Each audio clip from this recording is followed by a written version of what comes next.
महाकारुणिक तथागत सम्यक संबुद्ध तथागत के द्वारा उपदेशित सद्धम्म और इस सद्धम्म पर मार्गस्थ तथागत का संघ, इन तीनों रत्नों को सबसे पहले विनम्र अभिवादन। इन तीन रत्नों की पहचान जिस महामानव ने हमें कराई वो बोधिसत्व परम पूज्य डॉक्टर बाबा साहब आम्बेडकर। इनके स्मृति में भी त्रिवार अभिवादन। आज के इस धम्म कक्षा में उपस्थित सभी आदरणीय उपासक उपासिकाएं, आज आदरणीय बोरकर सर इन्होंने जो हिंदी में विलीन प्रश्न है उसको पढ़ा है, उसका जो प्रकरण है वो यहाँ पे पढ़ा है। तो जिसमें जो बातों का उल्लेख हुआ है ये सारी बातें इसके पहले भी हम लोगों के सुनने में आई है। कुछ हद तक हमने इन सारे बातों पर विचार भी किया है, चिंतन भी किया है, कुछ समझने का प्रयास भी किया है।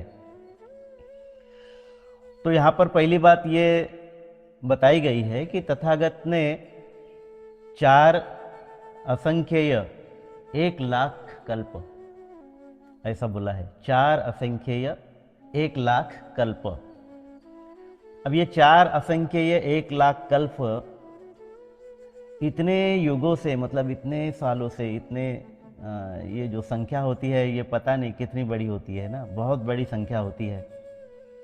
तो इतने काल से, इतने समय से जन्म लेते लेते लेते लेते लेते संकल्प करते करते, क्योंकि बोधिसत्व अवस्था से आ रहे हैं तो उनका संकल्प बुद्धत्व प्राप्ति का और लोगों के कल्याण के लिए अपने जीवन को समर्पित करने का उद्देश्य लेकर जो बोधिसत्व चलता है, अनेक जन्मों में वो अपनी पारमिताओं को पूरा करता है, अनेक अवस्थाओं में से गुजरता है।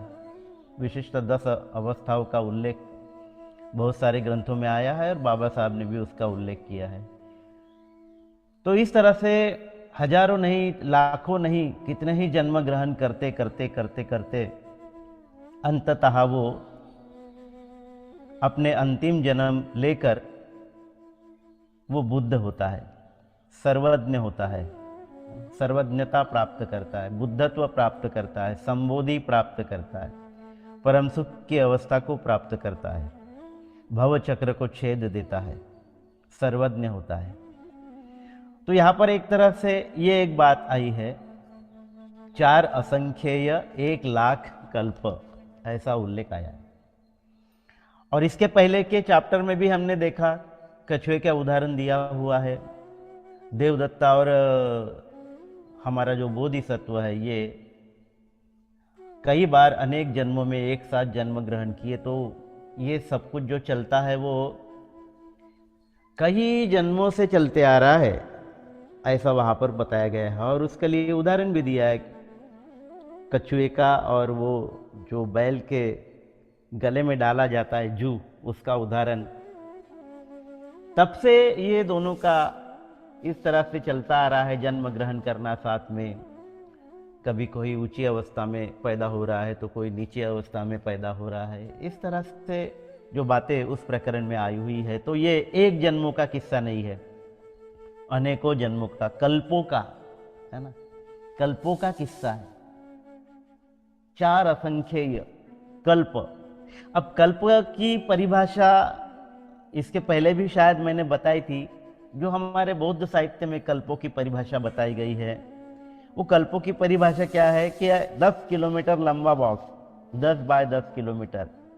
अब आप कल्पना कीजिए, 10 बाय 10 किलोमीटर का एक बॉक्स अगर हम बनाएंगे तो उस बॉक्स में मतलब क्या है, सरसों की दाने अगर हम भर दिए, है ना, और वो सरसों के दाने 100 साल के बाद में एक दाना निकालकर उसमें से बाहर कर देंगे, तो जब वो पूरे के पूरे दाने उस डिब्बे से निकलकर बाहर हो जाएंगे और डिब्बा जब वो खाली हो जाएगा, तब एक कल्प पूरा होता है। ऐसा बौद्ध साहित्य में वर्णन इस कल्प के संदर्भ में आया है। तो आप सोच सकते हैं कि 10 किलोमीटर बाय 10 किलोमीटर के उस डब्बे के अंदर में जो बहुत ही बारीक ऐसे सरसों के दाने होते हैं, उन सरसों का दाने में से 100 साल के बाद एक दाना निकाल कर हम बाहर करते हैं। इस तरह से जब वो डब्बा खाली होगा तब एक कल्प गिना जाएगा। तो आप सोच सकते हैं कि 4 असंख्यय, ये तो और भी बड़ी संख्या है ना। 4 असंख्यय 1,00,000 कल्प, तो ये कितना बड़ा समय होगा इसके बारे में हम सोच भी नहीं सकते, है ना। वो आंकड़ा जो है ना, वो शायद कैलकुलेटर पर नहीं निकाला जा सकता, इतना बड़ा यह आंकड़ा है, उसे कल्प कहा गया है ना, एक कल्प। तो इतने दिनों से जन्म लेते लेते लेते लेते अपने जन्म में संकल्प करते करते करते करते ये आखिरी जन्म जो है वो सुमेध ने यहाँ पर लिया है। वो तुषित लोक में पैदा होता है और तुषित लोक से सीधा मनुष्य लोक में आकर अपना आखिरी जन्म लेता है। वो प्रकरण भी हमने देखा है कि वो उस अवस्था में क्या क्या निर्धारित करता है। तो 8 बातें निर्धारित करता है, ये भी हमने इसके पहले देखा।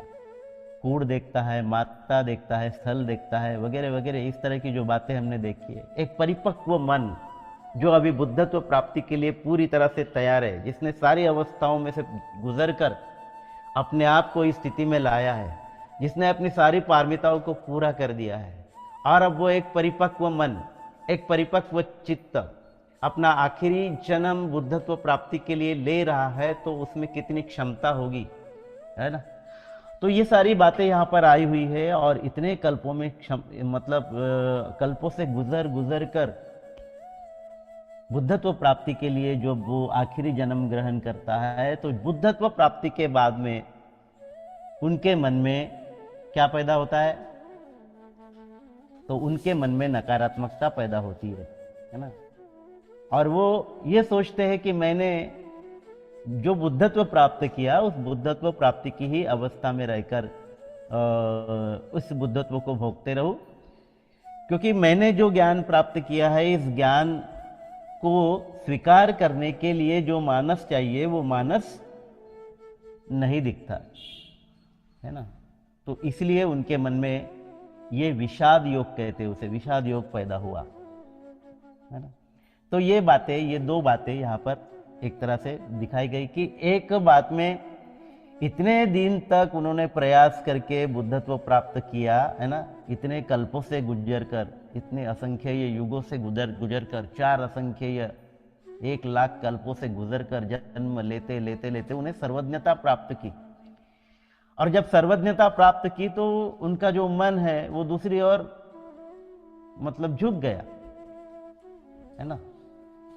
तो ये 2 कॉन्ट्राडिक्टरी बातें हैं। ये 2 कॉन्ट्राडिक्टरी बातों के माध्यम से जो सवाल राजा के मन में पैदा होता है, इस सवाल का जवाब वो राजा से चाहते हैं, और इसका जो शंका है, इस शंका का निवारण आप करिए। ये सारी बातें यहाँ पर जो है राजा भंते से पूछ रहा है। तो हम लोगों ने ये सारी बातें देखी है, और जब ये भाव उनके मन में पैदा होते हैं, संबोधि प्राप्त करते हैं, हम लोगों ने देखा कि संबोधि के बाद उन 50 दिन उन्होंने अलग अलग जगह पर, यहाँ पर एक हफ्ता उन्होंने बिताया है, ये भी हमने देखा है। पहले हफ्ते में वो बोधि वृक्ष के नीचे ही उसी ध्यानस्थ अवस्था में बैठे रहते हैं, है ना। पठमंग बोधि पल्लंकं द्वितीयं चकमन सेठंग तृतीयं, ऐसी कुछ गाथा आई हुई है, चतुर्थंग रजायतानंग वगैरह वगैरह, इस तरह की जो गाथा है उसमें 7 हफ्तों का विवरण वहाँ पर किया हुआ है ना। तो एक बरगद के पेड़ के नीचे भी वो बैठते हैं, जिसे अजपाल कहा गया है, फिर मुचलिंद आया हुआ है, फिर राजा यतन आया हुआ है ना। तो ये सारी बातें यहाँ पर आई हुई है, और इस तरह से 7 सप्ताह बुद्धत्व का वो अनुभव लेते लेते, चिंतन करते करते, 1 हफ्ता चंक्रमणि करते हैं, एक जगह फिर बोधि वृक्ष की तरफ ही देखते रहते हैं, एक जगह प्रतीत्य समुत्पाद का अवलोकन करते हैं, एक जगह मुचलिंद जो नाग राजा का वर्णन किया हुआ है, वो वर्षा से उनका जो वर्षा होती है उससे उनका संरक्षण करते हुए बताया गया है। तो ये सारी बातें यहाँ पर हमको देखने को मिलती है। और जब ये विषाद योग उनके मन में पैदा होता है, तो उस विषाद योग के तहत जब सहमपति ब्रह्मा उनके मन में उत्पन्न हुए इस विषाद योग को जानता है, तो वो देखता है कि ये तो अच्छी बात नहीं है, ये अच्छी बात नहीं है। तो बुद्ध ने अपने इस विषाद योग को दूर करके, अपने इस भावना को दूर करके लोगों को धम्म का कथन करना चाहिए, ये भावना उसके मन में पैदा होती है। और इसी तरह का वर्णन बुद्धा और उनके धम्म में भी आया हुआ है। इसी तरह का वर्णन और भी बौद्ध साहित्य है। उन बौद्ध साहित्यों में अगर हम लोग देखते हैं, विशेष तौर पर मेरे ख्याल से उस किताब में जिक्र भी किया हुआ है उसका, उसमें विनय पिटक का जिक्र सर ने किया हुआ है। मेरे पास जो मराठी ग्रंथ है उसमें इस बात का जिक्र नहीं है, लेकिन ये जो विनय पिटक है, इस विनय पिटक में भी इसका जिक्र आया हुआ है। और इस जिक्र के तहत इसी बात का जिक्र भी आया हुआ है कि जब इस तरह का विषाद योग बुद्धत्व प्राप्ति के बाद बुद्ध के मन में पैदा होता है, तो वो सहपति ब्रह्मा है ना, उसका बड़ा अच्छे से विश्लेषण किया हुआ है कि वो कैसा आता है। तो अपने कंधे पर ऐसा शाल डालता है ना तो ये बड़े लोगों का जो मतलब सिंबॉलिक होता है, ये सारा सिंबॉलिक दर्शाया गया है। तो एक सिंबल होता है कि जो बड़े लोग होते हैं वो अपने कंधे पर एक चद्दर जैसा है ना, वो डालते हैं, है ना। तो ये बहुत सारी जगह पर हमको इस तरह का चित्र देखने को मिलता है कि जो बड़े लोग होते हैं, जो सम्मानित लोग होते हैं, ऐसे सम्मानित लोग अपने कंधे पर जो शाल जैसा होता है, दुपट्टे जैसा होता है ना, तो इस तरह का परिधान वो मतलब ये करके है ना, परिधान करके वो जाते हैं। तो ये जो सहपति ब्रह्मा यहाँ पर बताया गया है, ये सहपति ब्रह्मा भी इसी तरह से भगवान के पास में आता है और याचना करता है कि आप इस मानव जाति की तरफ देखो। कुछ लोग ऐसे हैं जो बुद्धत्व को प्राप्त हो सकते हैं, जो मुक्त अवस्था में पहुंच सकते हैं, है ना। कम से कम उनकी मुक्ति के लिए आपको जो ज्ञान प्राप्त हुआ है, आपको जो मार्ग प्राप्त हुआ है, उस मार्ग का आप लोगों के हित के लिए, लोगों के कल्याण के लिए, लोगों के भले के लिए आपने इसे प्रकाशित करना चाहिए, आपने इसे प्रवर्तित करना चाहिए, है ना। इस तरह की वो याचना वहाँ पर आकर बुद्ध से करता है। तो ये सारी बातें यहाँ पर आई हुई है। और इसके पहले हमने जो 31 तरह के लोग देखे हैं, ये 31 तरह के लोगों का जिक्र भी हमारे बौद्ध साहित्य में बड़े पैमाने पर आता है। और कई गाथाओं में ये उल्लेख भी आता है ना, देव मनुष्यानंग। तो केवल मनुष्य के लिए नहीं, तो देवों के लिए भी आप उपदेश करें, है ना। सत्था देव मनुष्यानंग बुद्धो भगवाति, सत्था देव मनुष्यानंग बुद्धो भगवाति। तो बुद्ध ये केवल मनुष्य के ही शास्त्र नहीं है, तो वो देवताओं के भी शास्त्र है। तो इस तरह का उल्लेख जब बौद्ध साहित्यों में भरा पड़ा है, तो इसका क्या अर्थ निकाला जाए, इसका क्या अर्थ निकाला जाए। ये ब्रह्मांड कोई छोटा मोटा नहीं है। इस ब्रह्मांड के तहत जो सूर्य मालिकाएं हैं, हम उसके एक सूर्य मालिका का अस्तित्व मतलब भाग है, एक सूर्य मालिका। और इस ब्रह्मांड में ऐसी लाखों सूर्य मालिकाएं हैं, लाखों सूर्य मालिकाएं। अब क्या हम इस बात की कल्पना कर सकते हैं, क्या हम इस बारे में सोच सकते हैं, क्या हम इस बारे में कुछ तर्क लगा सकते हैं। हमारे तर्कों से भी कई ज़्यादा पार ये सारी बातें हैं। हमारे तर्क नहीं टिकते, हमारी बुद्धि वहाँ पर नहीं टिकती, है ना। हमारे बुद्धि को, हमारे तर्कों को मर्यादा है, लेकिन इस ब्रह्मांड को कोई मर्यादा नहीं है। ये अमर्याद है, अमर्याद। हम कल्पना भी नहीं कर सकते कितना अमर्याद है ये सारा ब्रह्मांड। और इस ब्रह्मांड में क्या क्या है, कितनी सूर्य मालिका है, कितने ग्रह है ना, इस बात की हम कल्पना भी नहीं कर सकते। और एक तरफ हमारा मन है और एक तरफ बुद्ध का मन है। एक तरफ हमारा चित्त है और दूसरी तरफ बुद्ध का चित्त है। और बुद्ध का चित्त एक तरह से इतने सारे जन्म लेते लेते उन अवस्थाओं से गुजरकर विकसित हुआ है। तो हम कल्पना कर सकते हैं, क्योंकि उन्होंने इस तरह का संकल्प लिया हुआ होता है। हमने कौन सा संकल्प लिया है हमारे जीवन में। हमने कौन से संकल्पों को पूरा करने का प्रयास किया है?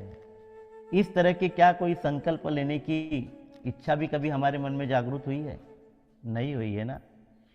लेकिन एक बोधिसत्व अपने जीवन में इस तरह की प्रतिज्ञाएं लेता है और इन प्रतिज्ञाओं को पूरा करने के लिए अनेक कल्पों तक जन्म लेते लेते हर जीवन में वो बोधिसत्व अवस्था से गुजरकर लोगों के कल्याण के लिए ही अपने जीवन को समर्पित करता है। अपने जीवन को लोगों के हित के लिए, उनके भले के लिए, उनके कल्याण के लिए अपने जीवन की बाजी लगाता है, सत्कर्म करता है, सत्कर्मों का पहाड़ खड़ा करता है। सत्कर्म ही सत्कर्म। इसलिए बोधिसत्व की जीवन की अवस्थाओं को या उनकी कथाओं को अगर हम देखते हैं तो हर कथा में हमें यही बोध मिलता है कि चाहे वो प्राणी के योनि में भी क्यों न जन्मा हो, लेकिन उस बोधिसत्व ने उस जन्म में सत्कर्म ही किया है। उस जन्म में उसने कोई दुष्कर्म नहीं किया। किसी किसी जन्म में थोड़ा बहुत दुष्कर्म किया भी हो तो लेकिन फिर वो सत्कर्म की और ही झुका। इस तरह की बातें हमको देखने को मिलती है।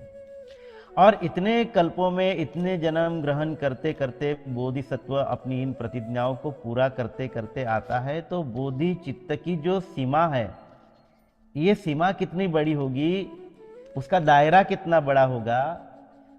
बुद्धत्व प्राप्त करने वाले व्यक्ति का चित्त का, है ना, चित्त की अगर हम कल्पना करें तो हम अपने कल्पना शक्ति से उस चित्त की शक्ति को, ताकत को, व्यापकता को हम नहीं पकड़ सकते। तो इसीलिए जब यहाँ पर 31 देवताओं का जिक्र आता है, अलग अलग अवस्थाओं में यहाँ पर जो प्राणी है, इन प्राणियों का जिक्र आता है ना। यहाँ पर बहुत सारे लोगों का जिक्र आता है। नरक लोक, असुर लोक, प्रेत लोक, पशु लोक, मनुष्य लोक और देवता लोक, ये सारे बातें हमको समझ में आती है ना, देखने को मिलता है। तो जो हमारी बुद्धि की सीमा है वो बहुत छोटी है और बुद्ध के चित्त की जो सीमा है वो बहुत बड़ी है। वो पूरे ब्रह्मांड में संचार करते हैं। हमारे बौद्ध साहित्य में इस तरह का उल्लेख आया है कि सारे के सारे 31 जो लोग हैं, इन 31 लोगों में बुद्ध संचार करते हैं। हमें तो बस अपना मनुष्य जीवन ही मालूम है, मनुष्य योनि ही मालूम है। बहुत हो गया तो हमें पशु योनि मालूम है, क्योंकि ये पशु हमको दिखते हैं संसार में विवरण करते हुए, विविध तरह का रूप धारण करते हुए, शरीर धारण किए हुए। कोई हमें शेर दिखता है, कोई हमें बंदर दिखता है, कोई हमें सूअर दिखता है, कोई कुत्ता दिखता है, कोई बिल्ली दिखती है। तो समझ में आता है कि हाँ, ये पशु योनि है, ये मनुष्य योनि है, ये नरक योनि है। सड़े हुए चीज पर जीव उत्पन्न होते हैं, है ना। ऐसी जगह पर उत्पन्न होते हैं जहां इंसान उस चीज को देख भी नहीं सकता। ऐसी सड़ी गली जगह पर अगर कोई जीव उत्पन्न होता है तो हम उसे क्या कहेंगे?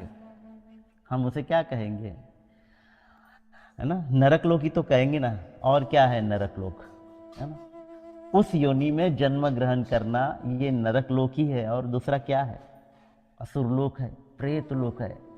ऐसे लोग हमको देखने को मिलते हैं जो बहुत ही बुरी तरह से प्रताड़ित होते हैं, एक तरह से मरण यातना भोगते हुए हमको इस तरह के लोग देखते हैं।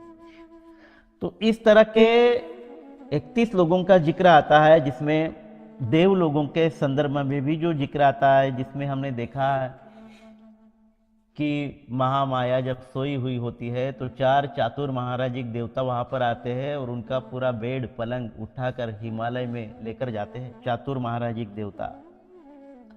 उसके बाद 53 देवता लोगों का उल्लेख आता है, जिस 53 देवता लोग में उनकी माता पैदा हुई थी और वहां जाकर भगवान बुद्ध ने उन्हें अभिधम्म का पाठ पढ़ाया और अपनी माँ को मुक्त होने के लिए सहायता दी। उसके बाद में हमको यामा लोग नजर आता है। उसके बाद हमारे इसी बोध सुमेध बोधिसत्व ने जन्म ग्रहण किया था और वहां से सीधे मनुष्य योनि में जन्म ग्रहण किया था, वो तुषित लोग। निम्नानरति देवलोक हमको देखने को मिलता है, उसका जिक्र देखने को मिलता है।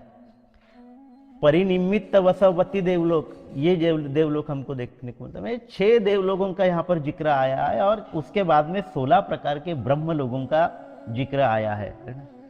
तो इन ब्रह्म लोगों में भी अलग अलग किस्म के ब्रह्मा हमको देखने को मिलता है। अब ये ब्रह्मा जो शब्द सुनते हैं हमको सीधा सीधा हम हिंदुइज्म की तरफ बढ़ जाते हैं, क्योंकि ब्रह्मा की जो संकल्पना हमको देखने को मिलती है वो बड़े पैमाने पर हिंदुइज्म में जो रूढ़ मान्यताएं है, संकल्पनाएं है, उसमें ब्रह्मा का जिक्र आता है और ब्रह्मा इस सृष्टि का रचयिता है। इस तरह की बातें हमको वहां पर पढ़ने को मिलती है।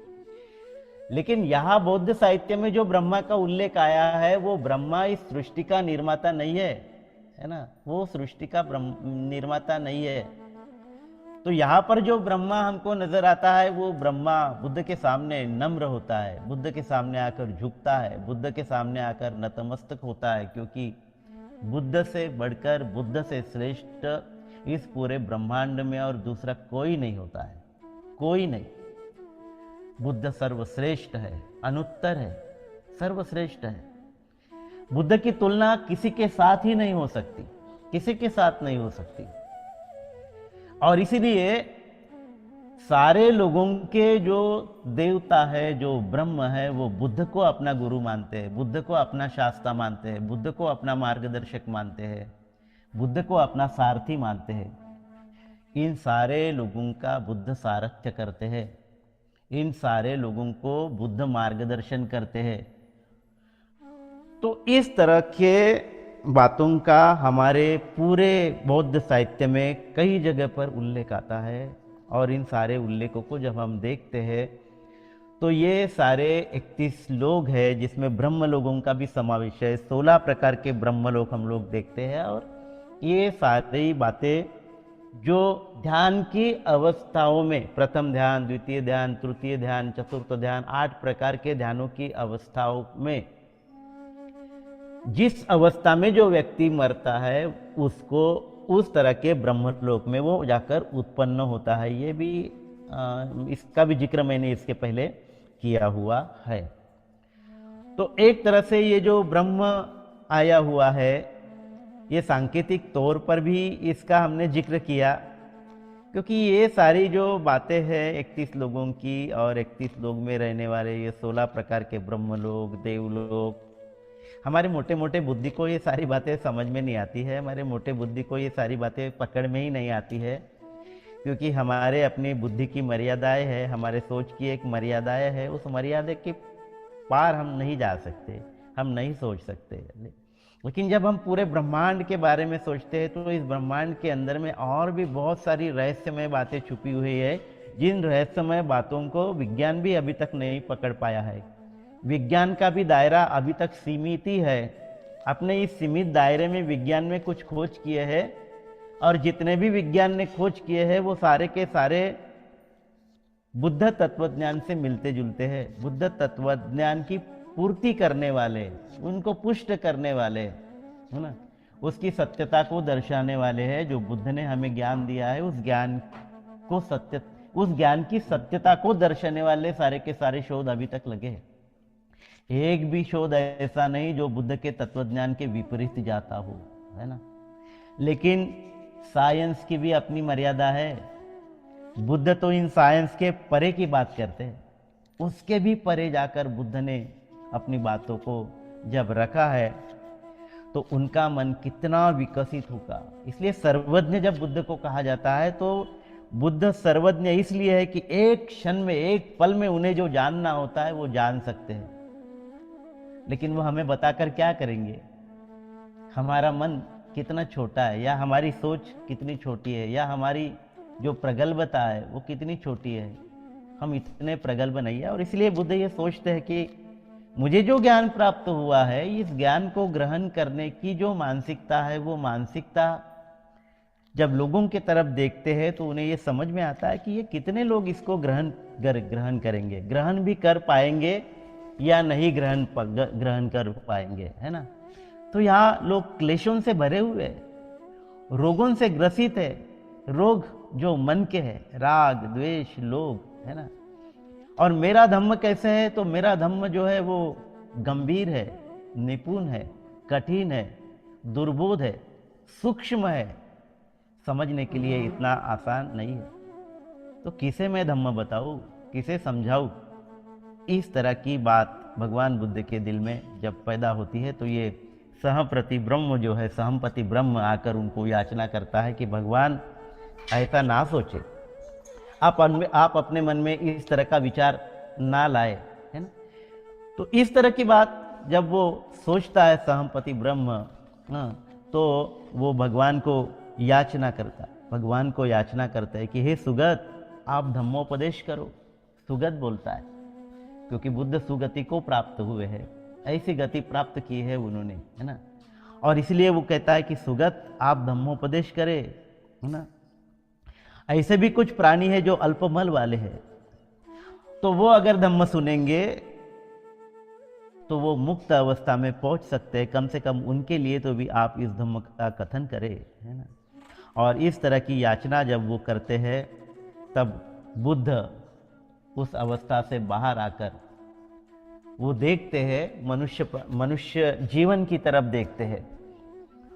और मनुष्य के जीवन की तरफ देखने के बाद भगवान बुद्ध जब देखते हैं कि मनुष्य जीवन एक विविध अवस्थाओं से गुजर कर जा रहा है, विविध अवस्थाओं को पार करते करते जा रहा है, तो वो देखते हैं कि जैसे एक तालाब में सारा कमल पुष्प, कमल पुंज वहाँ पर निर्माण हुआ है, कमल ही कमल वहाँ पर निर्माण हुए हैं।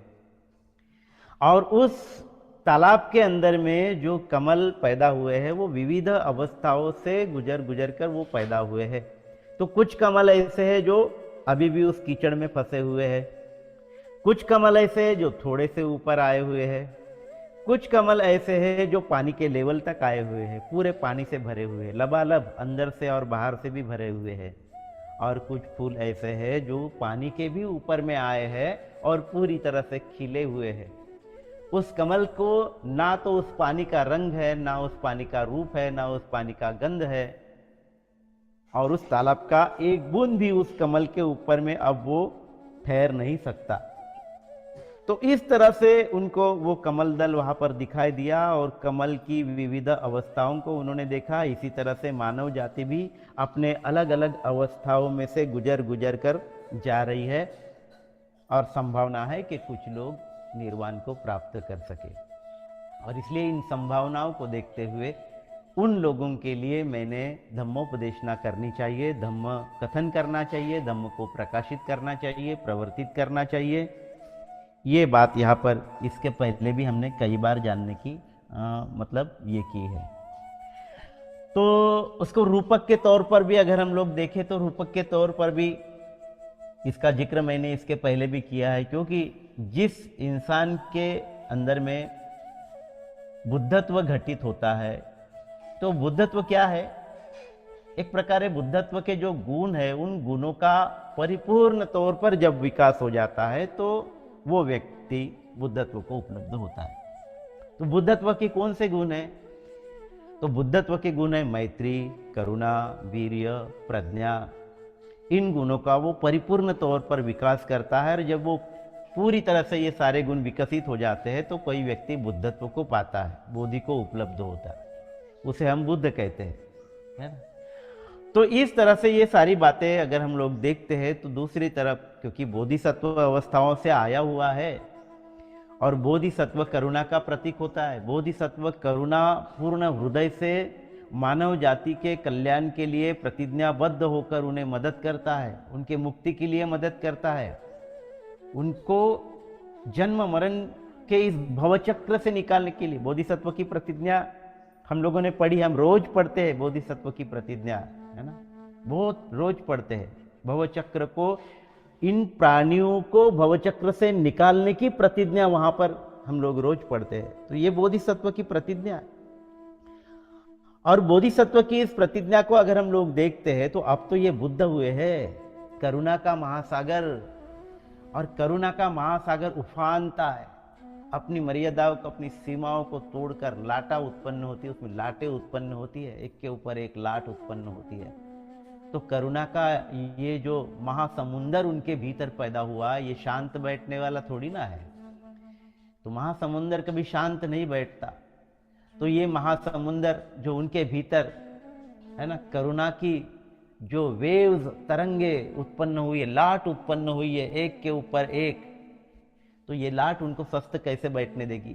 और जब पूरे मानव जाति की तरफ देखते, दुखों में पड़े हैं, दुख से लिप्त है, दुख भोग रहे हैं, ऐसे मानव जाति की तरफ बुद्ध देखकर अपनी आंखें बंद कर नहीं सकते।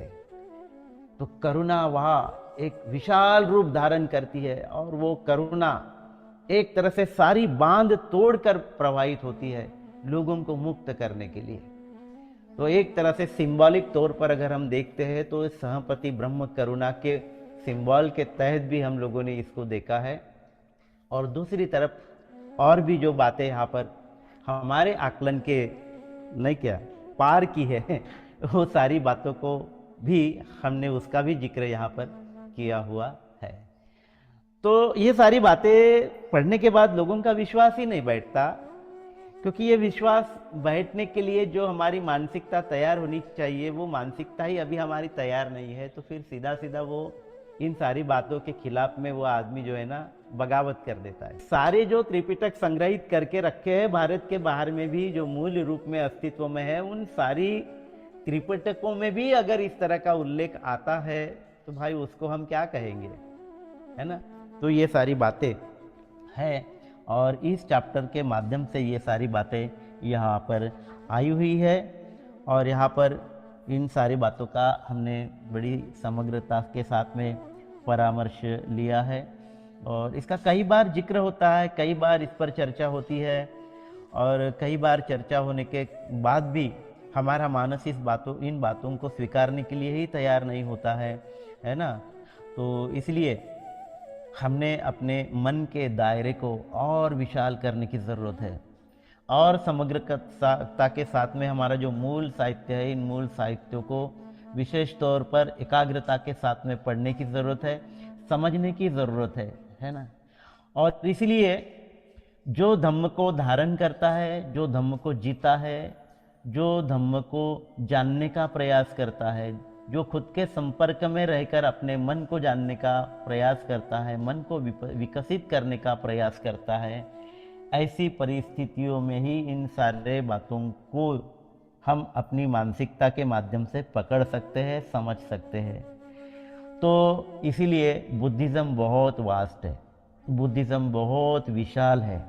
तो इसलिए बुद्धिज़्म के संदर्भ में हम अपने मानसिकता के तहत जो भी दृष्टिकोण बनाते हैं, वो दृष्टिकोण अपरिपक्व ही है ना, अपरिपक्व है। अब अगर हम अपने बारे में सोचें तो हम अपने बारे में सोचते हुए हमारी भी मन की जो प्रगल्भता है वो इतनी विशाल नहीं है कि हम हमारे साहित्य में जो जिक्र आया है उसको उतनी सत्यता के साथ में पकड़ सके, है ना। तो हमें क्या करना है, तो हमें इन बातों को समझकर चिंतन करके अपनी मानसिक अवस्थाओं को और ज़्यादा विकास करने की ज़रूरत है। और जब हम अपने मन को और ज़्यादा विकसित करेंगे और उसे अपने कसौटी पर, अपने मानसिक विकास के आधार पर सत्यता को और जानने का प्रयास करेंगे, और जितनी जितनी सत्यता को जानने का हम प्रयास करेंगे, उतने उतने माध्यम से हम उसको, इन बातों को पकड़ सकते हैं। तो हम अपने आध्यात्मिक विकास के तरफ, मानसिक विकास के तरफ, चित्त के विकास के तरफ ज़्यादा ध्यान देते हुए, अपने को जानते हुए, अपने को समझते हुए, हमारा जो बाहर बाहर सोचने का जो नज़रिया है उसे अपने तरफ प्रवाहित करते हुए, है ना। तो यही है उल्टा बहना, प्रवाह के विरुद्ध बहना, है ना। भिक्षा पात्र बह जाता है ना प्रवाह के विरुद्ध, तो वो भी एक सिंबॉलिक है। और हमें अपने मन के प्रवाह को, जो प्रवाह है हमारे मन का, उसे भीतर मोड़ना है। हमारा प्रवाह कैसे है अभी, हमारा प्रवाह भीतर से बाहर की तरफ है। हम बाहर बाहर का ही देखते, बाहर बाहर का ही सोचते, सारी बातें हम बाहर की ही सोचते रहती है। हमारे मन के अंदर में अपने बारे में हम कुछ नहीं सोचते, बस दूसरों के बारे में सोचते हैं, दूसरी बाहरी स्थिति के बारे में सोचते हैं, बाहरी व्यक्ति के बारे में सोचते रहते हैं, वो वैसा है, वो वैसा है, उसने ऐसा किया, वैसा करूँगा, वैसा करूँगा। लेकिन हमारा ये जो विचारों का प्रवाह है ये खुद के तरफ नहीं, है ना। तो अभी इस प्रवाह को जो बाहर बहने वाला है उसकी दिशा को मोड़कर जब हम अपने भीतर अपने खोज करना शुरू कर देते हैं तो हम अपनी प्रवाह को मोड़ते हैं। अब हमें क्या करना है, बाहर बहने वाले इस प्रवाह को मोड़कर अपने भीतर लाना है और अपने बारे में चिंतन करना है, अपने मन के बारे में सोचना है, अपना मन कैसे चिंतन करता है ये सोचना है ना। मन इतना सूक्ष्म है कि हमें वो पकड़ में ही नहीं आता, हमारे दोष नहीं दिखते हमें बिल्कुल।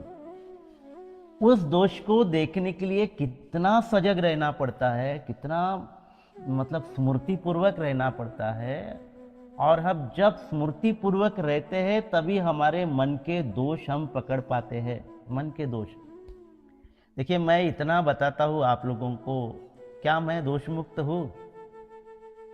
बिल्कुल नहीं हूँ। अभी भी मुझ में इतने दोष है, इतने दोष है जब मैं खुद के तरफ देखता हूँ।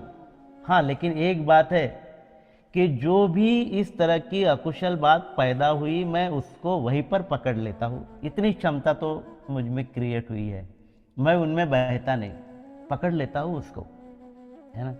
बताना नहीं चाहिए लेकिन मैं बताता हूँ क्योंकि आप सारे के सारे इस बात को समझने का प्रयास करेंगे कि अकुशलता या इस तरह की बातें वो कितनी सूक्ष्म होती है, कितनी सूक्ष्म होती है ना।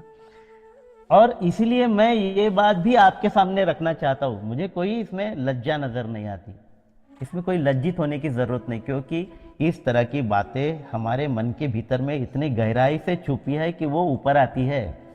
जिसे अहंकार कहते हैं, जिसे मान कहते हैं, जिसे मैं की भावना है ना, मैं ऐसा हूँ, मैं वैसा हूँ, ये जो भावना होती है ना वो कितनी अंदर तक, कितनी गहराई तक छुपी हुई होती है। आज सुबह की बात है जब मैं ध्यान के लिए बैठने वाला था, 7:30 बजे मैं ध्यान के लिए बैठा।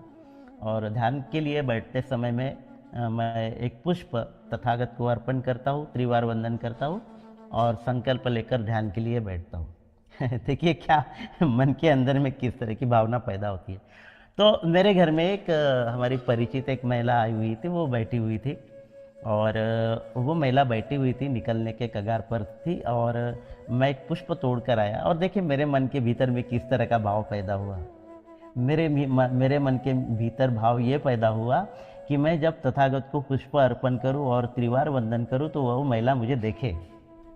आपको हंसी आएंगी, हंसी आएंगी।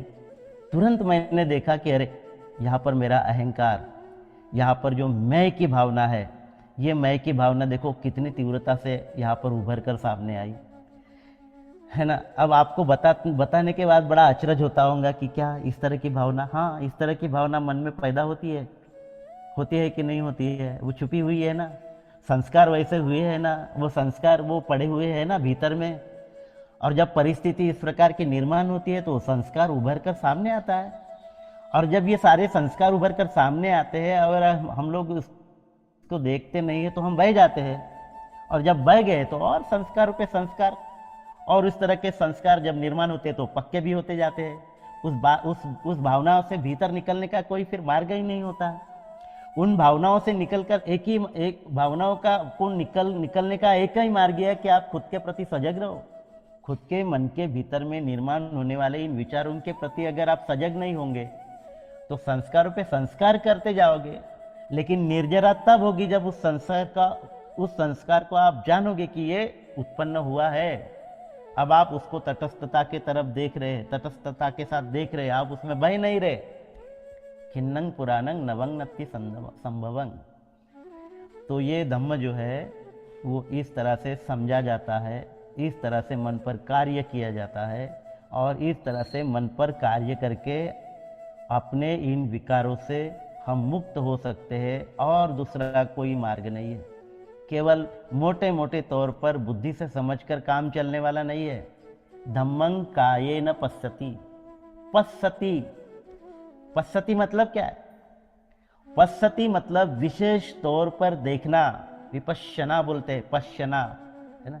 पश्यति तो देखना है, विशेष तौर पर देखना है, जागृति के साथ में देखना है, जागृति के साथ में महसूस करना है और जागृति के साथ में विशेष तौर पर इन भावनाओं को उत्पन्न होते और नष्ट होते हुए देखते हैं। तभी हम धम्म को समझ सकते हैं, तभी हम अनित्यता को समझ सकते हैं कि अभी ये चित्त उत्पन्न हुआ, अभी ये चित्त में इस तरह की भावना उत्पन्न हुई, जो विचार उत्पन्न हुआ वो गर्व को लेकर उत्पन्न हुआ है, वो राग रही मतलब राग से प्रेरित है, द्वेष से प्रेरित है। इस बात को हम पहचान सकते हैं। और इस बात को जब हम मैं ध्यान में बैठता हूँ तो देखता हूँ कभी कभी अचानक ही किसी के प्रति द्वेष भावना उत्पन्न होती है ना, और देखता हूँ कि अरे मेरे मन में तो अभी इस तरह का द्वेष पैदा हुआ। क्योंकि इस संसार में विवरण करते हुए कई बार हम कई प्रसंगों में से गुजरते हैं, और वो प्रसंग के अनुरूप जब उसका चिंतन मन में शुरू हो जाता है तो फिर उस प्रसंगों को लेकर किसी के साथ अगर कुछ वाद विवाद हुआ है तो चित्त के अंदर में द्वेष भी पैदा होता है, लेकिन हम उसे पकड़ना चाहिए, वहां पर जानना चाहिए कि अभी मेरे भीतर द्वेष पैदा हुआ है। तो ये इसीलिए बात भगवान बुद्ध जब बताते हैं कि धम्मं कायेन पश्यति, ये इस तरह का अभ्यासी आदमी को धम्म में स्थापित कर सकता है।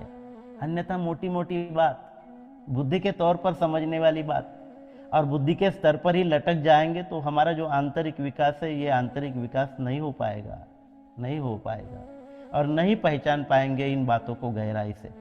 इन बातों को गहराई से पहचानने के लिए या समझने के लिए अपने मन के गहराइयों में डुबकी लगाना, अपने मन के स्वभाव को पहचानना, अपने मन में उत्पन्न होने वाले इन अकुशल बातों को समझना, उसे दूर करना, चित्त को इन सारी बातों से मुक्त करना। धीरे धीरे होगा ना, एक दिन के अभ्यास से नहीं होगा, लेकिन हम अभ्यास करें तो, हम प्रयास तो करें, हम कदम तो उठाए उस तरफ। हम प्रयास ही नहीं करेंगे, बस धर्म ग्रंथ पढ़कर रह जाएंगे, धम्म देशना सुनकर रह जाएंगे और बस यही समझते रहेंगे, इसी बात में समाधान व्यक्त करेंगे कि वाह कितनी अच्छी धम्म देशना थी, कितना अच्छा बताया, बहुत मजा आया। तो ये इंटरटेन करने की बात नहीं है, ये इंटरटेनमेंट नहीं है कि यहाँ पर आप आओ 1 घंटा बहुत अच्छा सुनो और स्तुति करके चले जाओ, वाह वाह भास्कर दादा ने कितना अच्छा बताया। बस इतने तक अगर हम सीमित रह जाएंगे तो हम कुछ नहीं प्राप्त कर सकते अपने जीवन में, कुछ नहीं प्राप्त कर सकते, है ना। तो इस मानसिकता से बाहर निकलकर अपने मन के भीतर में जब तक हम झांकते नहीं, उसकी प्रवृत्ति को पहचानते नहीं और इस प्रवृत्ति को तोड़ते नहीं, संस्कारों को क्षीण करना और क्या है। इन संस्कारों से जो हमारा स्वभाव बना है, आदत बनी है, हैबिट पैटर्न बना है, इसको तोड़ना ही तो अपना मानसिक विकास करना है। और जितने जितने बड़े पैमाने पर हम इन संस्कारों की निर्जरा करते जाएंगे, उतने उतने पैमाने पर हम अपने को शुद्धि की तरफ ले जाएंगे, है ना। शुद्धि, विशुद्धि, है ना, परिशुद्धि, है ना, ये एक एक स्टेप है, इन स्टेपों को हम पार करते जाएंगे। तो बुद्ध ने सर्वज्ञता प्राप्त करने के समय में अनेक जन्मों से गुजरकर ये विशुद्धि की अवस्था को पाया, सर्वज्ञता प्राप्त की, और उसके बाद में उन्होंने धम्म चक्र प्रवर्तन किया और सारे लोगों के हित के लिए, कल्याण के लिए अपना सर्वोत्तम धम्म जो है वो लोगों के कल्याण के लिए उन्होंने जीवन भर बांटा। तो ये सारा उल्लेख इस प्रकरण के माध्यम से यहाँ पर आया हुआ है। इस प्रकरण को लेकर जो भी मैं बता सकता था आप लोगों के बीच में इसे रखने का प्रयास किया। आप लोगों ने भी शांति से मुझे ग्रहण किया, इसलिए आप सभी का बहुत बहुत पुण्यानुमोदन करता हूँ और यहीं पर मैं रुकता हूँ। नमो बुद्धाय, जय भीम।